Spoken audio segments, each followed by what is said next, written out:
আরে ধানগুলো যে দেখাচ্ছেন এলে কি এমনি এমনি হলো? খালি জমির ধান ঢালে দিলেই ধান হয়? আপনার কি মনে হয় জমি খালি ধান ঢালে দিলে ধান হয়?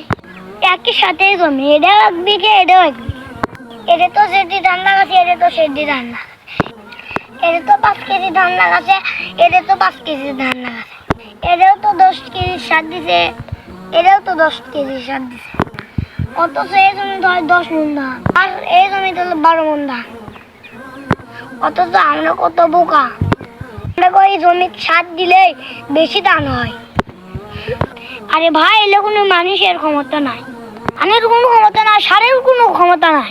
যে জমির ধান বেশি করবি আসল ক্ষমতা তো ওই একজনের, আল্লাহ, যিনি জমি সার ছাড়াও ধান বেশি দিতে পারে। আপনি কি মনে করছেন জমিতে একটা ধান ঢেলে দিলেই ধান হয়? আল্লাহর হুকুমে কত ফেরেশতারা কাজ করে, তারপরে যে আপনার পেটে ভাত যায়।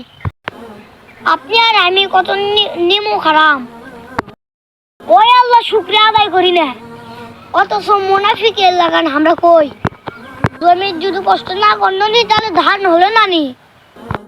তাই আসেন আল্লাহ শুকরিয়া আদায় করি, সর্ব অবস্থায় কই আলহামদুলিল্লাহ।